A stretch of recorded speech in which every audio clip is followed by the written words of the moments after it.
राधे राधे दोस्तों, आज हम आपके लिए लेके आए हैं दुर्गा सप्तशती का दूसरा और तीसरा अध्याय। तो आइए शुरू करते हैं। देवताओं के तेज से देवी का भार्दुभाव और महिषासुर की सेना का वध।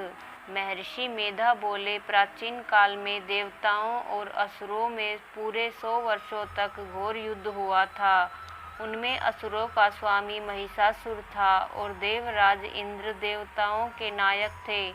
इस युद्ध में देवताओं की सेना परास्त हो गई थी और इस प्रकार संपूर्ण देवताओं को जीत महिषासुर इंद्र बन बैठा था। युद्ध के पश्चात हारे हुए देवता प्रजापति श्री ब्रह्मा को साथ लेकर उस स्थान पर पहुँचे जहाँ पर कि भगवान शंकर विराजमान थे। देवताओं ने अपनी हार का सारा वृत्तांत भगवान श्री विष्णु और शंकर जी से कह सुनाया। वह कहने लगे, हे प्रभु, महिषासुर सूर्य, इंद्र, अग्नि, वायु, चंद्रमा, यम, वरुण तथा अन्य देवताओं के सब अधिकार छीनकर सब का अधिष्ठाता स्वयं बन बैठा। उसने समस्त देवताओं को स्वर्ग से निकाल दिया। वह मनुष्यों की तरह पृथ्वी पर विचर रहे हैं। दैत्यों की सारी करतूत हमने आपको सुना दी है और आपकी शरण में इसलिए आए हैं कि आप उनके वध का कोई उपाय सोचे। देवताओं की बात सुनकर भगवान विष्णु और शंकर जी को दैत्यों पर बड़ा गुस्सा आया। उनकी भौहें तन गई और आंखें लाल हो गई। गुस्से में भरे हुए भगवान विष्णु के मुख से बड़ा भारी तेज निकला और उसी प्रकार का तेज भगवान शंकर, ब्रह्मा और इंद्र आदि दूसरे देवताओं के मुख से प्रकट हुआ। फिर वह सारा तेज एक में मिल गया और तेज का पुंज वह ऐसे दिखता था जैसे कि राजवल्यमान पर्वत हो। देवताओं ने देखा कि उस पर्वत की ज्वाला चारों ओर फैली हुई थी और देवताओं के शरीर से प्रकट हुए तेज की किसी अन्य तेज से तुलना नहीं हो सकती थी।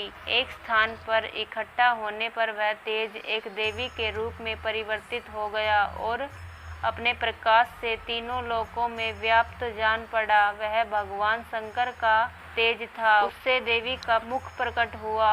यमराज के तेज से उसके सिर के बाल बने। भगवान विष्णु के तेज से उसकी भुजाएं बनी। चंद्रमा का तेज से दोनों स्तन और इंद्र के तेज से जंघा और पिंडली तथा पृथ्वी के तेज से नितंब भाग बना। ब्रह्मा के तेज से दोनों चरण और सूर्य के तेज से उनकी अंगुलियां पैदा हुई और वसुओं के तेज से हाथों की अंगुलियां एवं कुबेर के तेज से नासिका बनी। प्रजापति के तेज से उसके दांत और अग्नि के तेज से उनके नेत्र बने। संध्या के तेज से उसकी भौहें और वायु के तेज से उसके कान प्रकट हुए थे। इस प्रकार उस देवी का भार्दुभाव हुआ था। महिषासुर से पराजित देवता उस देवी को देखकर अत्यंत प्रसन्न हुए। भगवान शंकर ने अपने त्रिशूल में से एक त्रिशूल निकालकर उस देवी को दिया और भगवान विष्णु ने अपने चक्र में से एक चक्र निकालकर उस देवी को दिया। वरुण ने देवी को शंख भेंट दिया। अग्नि ने इसे शक्ति दी। वायु ने उसे धनुष और बाण दिए। सहस्त्र नेत्रों वाले श्री देवराज इंद्र ने उसे अपने वज्र से उत्पन्न करके वज्र दिया और ऐरावत हाथी का एक घंटा उतारकर देवी को भेंट किया। यमराज ने उसे काल दंड में लेकर एक दंड दिया। वरुण ने उसे पास दिया।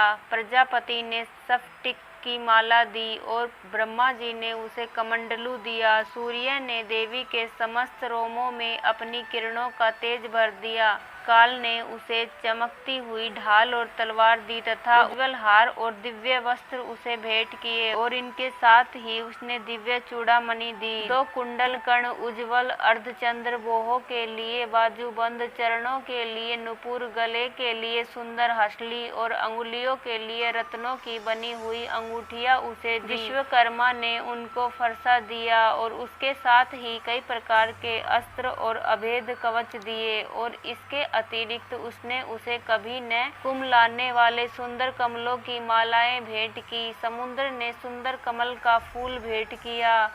हिमालय ने सवारी के लिए सिंह और तरह तरह के रत्न देवी को भेंट किए। यक्षराज कुबेर ने मधु से भरा हुआ पात्र और शेष नाग ने उन्हें बहुमूल्य मणियों से विभूषित नागहार भेंट किया। इसी तरह दूसरे देवताओं ने भी उसे आभूषण और अस्त्र देकर उसका सम्मान किया। इसके पश्चात देवी ने उच्च स्वर में गर्जना की। उसके इस भयंकर नाद से आकाश गूंज उठा। देवी का यह उच्च स्वर से सिंहनाद समा न सका। आकाश उनके सामने छोटा प्रतीत होने लगा। उससे बड़े जोर की प्रतिध्वनि हुई, जिससे समस्त विश्व में हलचल मच गई और समुद्र कांप उठे, पृथ्वी डोलने लगी और सबके सब पर्वत हिलने लगे। देवताओं ने उस समय प्रसन्न हो सिंहवासिनी जगतमयी देवी से कहा, देवी तुम्हारी जय हो। इसके साथ महर्षियों ने भक्ति भाव से विनम्र होकर उनकी स्तुति की।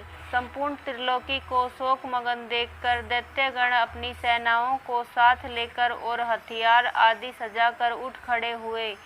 महिषासुर के क्रोध की कोई सीमा नहीं थी। उसने क्रोध में भरकर कहा, यह सब क्या उत्पात है। फिर वह अपनी सेना के साथ उस ओर दौड़ा जिस ओर से भयंकर नाद का शब्द सुनाई दिया था, और आगे पहुंचकर उसने देवी को देखा, जो कि अपनी प्रभा से तीनों लोकों को प्रकाशित कर रही थी।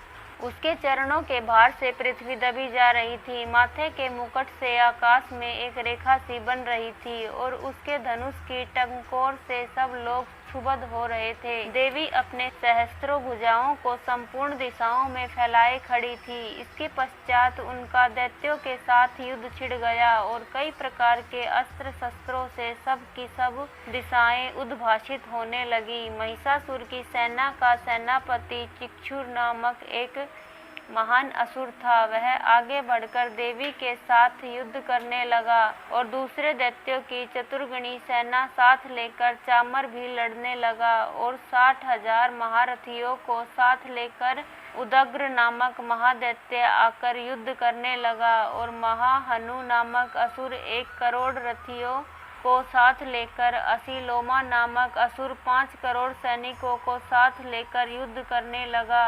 वास्कल नामक असुर 60 लाख असुरों के साथ युद्ध में आ डटा। डिडाल नामक असुर 1 करोड़ रथियों सहित लड़ने को तैयार था। इन सब के अतिरिक्त और भी हजारों असुर हाथी और घोड़ा साथ लेकर लड़ने लगे और इन सब के पश्चात महिषासुर करोड़ों रथों, हाथियों और घोड़ों सहित वहां आकर देवी के साथ लड़ने लगा। सभी असुर तोमर, बिंदीपाल, शक्ति, मुशल, खड़कों, फरसों, पटियों के साथ रणभूमि में देवी के साथ युद्ध करने लगे।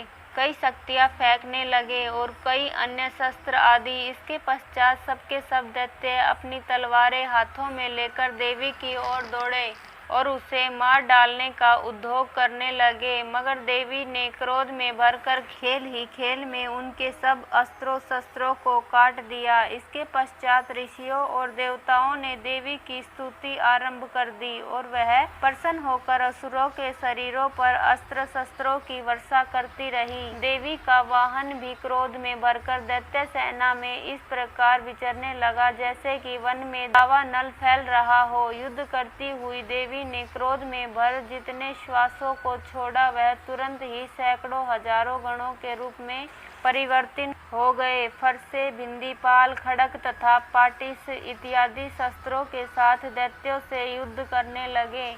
देवी की शक्ति से बढ़े हुए वह गण दैत्यों का नाश करते हुए ढोल, शंख व मृदंग आदि बजा रहे थे। तदंतर देवी ने त्रिशूल, गदा, शक्ति, खड़क इत्यादि से सहस्त्रों असुरों को मार डाला। कितनों को घंटों की भयंकर आवाज से ही यमलोक पहुंचा दिया। कितने ही असुरों को उसने पास में बांधकर पृथ्वी पर धर घसीटा। कितनों को अपनी तलवार से टुकड़े टुकड़े कर दिए और गदा की चोट से धरती पर सुला दिया। कई दैत्य मूसल की मार से घायल होकर रक्त वमन करने लगे और कई सूल से छाती फट जाने के कारण पृथ्वी पर लेट गए और कितनों की बाण वर्षा से कमर टूट गई। देवताओं को पीड़ा देने वाले दैत्य कट कट कर मरने लगे। कितनों की बाहें अलग हो गई, कितनों की गिरवाएं कट गई, कितनों के सिर कटकर दूर भूमि पर लुढ़क गए, कितनों के शरीर बीच में से कट गए और कितनों की जंघाएं कट गई और वह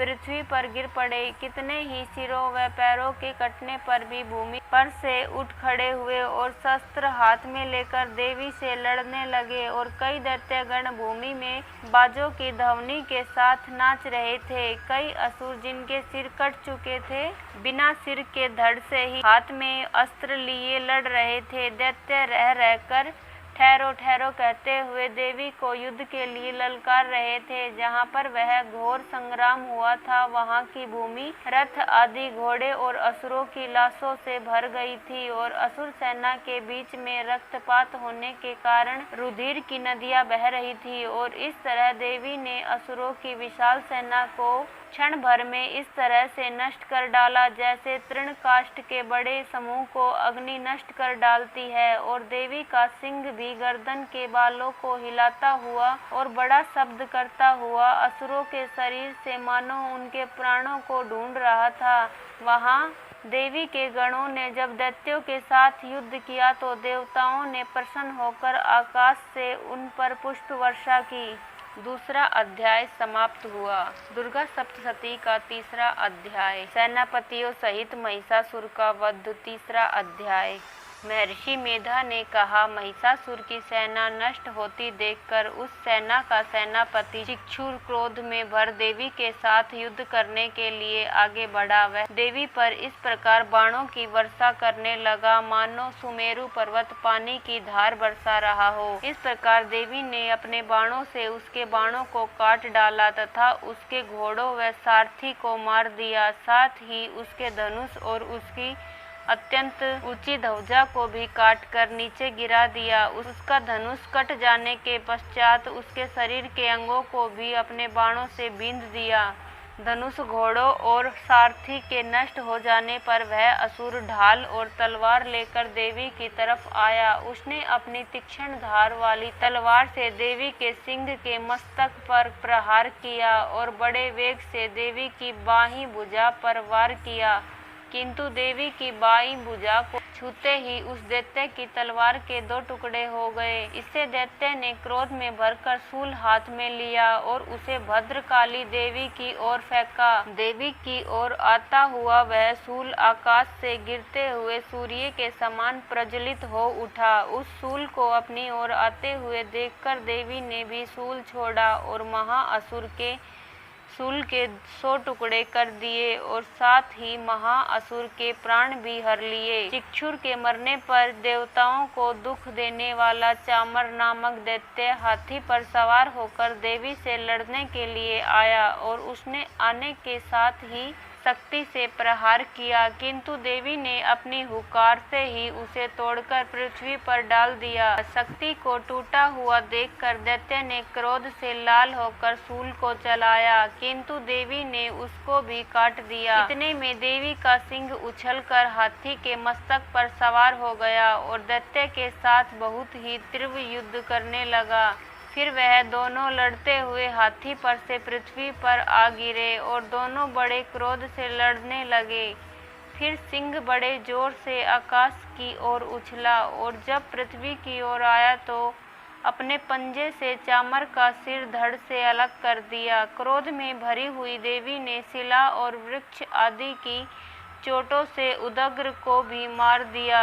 कराल को दांतों, मुक्कों और थप्पड़ों से चूर्ण कर डाला। क्रुद्ध हुई देवी ने गदा के प्रहार से उद्धत दैत्य को मार गिराया। बिंदीपाल से वाष्पकल को बाणों से ताम्र तथा अंधक को मौत के घाट उतार दिया। तीनों नेत्रों वाली परमेश्वरी ने त्रिशूल से उग्राश्य, उग्रवीर्य और महाहनु नामक राक्षसों को मार गिराया। उसने अपनी तलवार से विडाल नामक दैत्य का सिर काट डाला तथा अपने बाणों से दुर्धर और दुर्मुख राक्षसों को यमलोक को पहुंचा दिया। इस प्रकार जब महिषासुर ने देखा कि देवी ने मेरी सेना को नष्ट कर दिया है तो वह भैंसे का रूप धारण कर देवी के गणों को दुख देने लगा। उन गणों में कितनों को उसने मुख के प्रहार से, कितनों को खुरों से, कितनों को पूंछ से, कितनों को सींगों से, बहुतों को दौड़ने के वेग से, अनेकों को सिंहनाद से, कितनों को चक्कर देकर और कितनों को श्वास वायु के झोंकों से पृथ्वी पर गिरा दिया। वह दैत्य इस प्रकार गणों की सेना को गिरा देवी के सिंह को मारने के लिए दौड़ा। इस पर देवी को बड़ा गुस्सा आया। उधर दैत्य भी क्रोध में भरकर धरती को खुरों से खोदने लगा तथा सींगों से पर्वतों को उखाड़ उखाड़ कर धरती पर फेंकने लगा और मुख से शब्द करने लगा। महिषासुर के वेग से चक्कर देने के कारण पृथ्वी क्षुब्ध होकर फटने लगी। उसकी पूंछ से टकराकर समुद्र चारों ओर फैलने लगा। हिलते हुए सींगों के आघात से मेघ खंड खंड हो गए और श्वास से आकाश में उड़ते हुए पर्वत फटने लगे।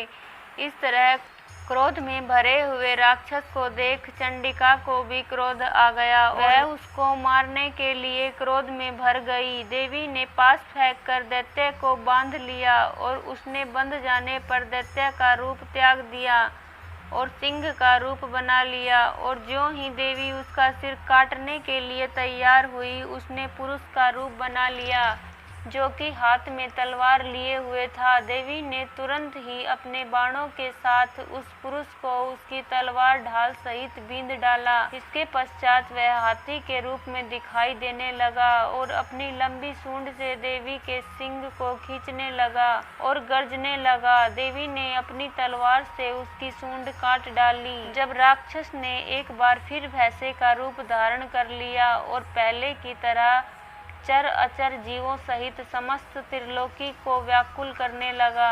इसके पश्चात क्रोध में भरी हुई देवी बारंबार उत्तम मधु का पान करने लगी और लाल लाल नेत्र करके हंसने लगी। उधर बलवीर्य तथा मद में क्रुद्ध हुआ दैत्य भी गरजने लगा। अपने सिंगों से देवी पर पर्वतों को फेंकने लगा। देवी अपने बाणों से उसके फेंके हुए पर्वतों को चूर्ण करती हुई बोली, ओ मूढ़, जब तक मैं मधुपान कर रही हूँ तब तक तू गरज ले। इसके पश्चात मेरे हाथों से तेरी मृत्यु हो जाने पर देवता गरजेंगे। महर्षि मेधा ने कहा। जो कहकर देवी उछलकर उस दैत्य पर जा चढ़ी और उसको अपने पैर से दबाकर शूल से उसके गले पर आघात किया। देवी के पैर से दबने पर ही दैत्य अपने दूसरे रूप से अपने मुख से बाहर होने लगा। अभी वह आधा ही बाहर निकला था कि देवी ने अपने प्रभाव से उसे रोक दिया।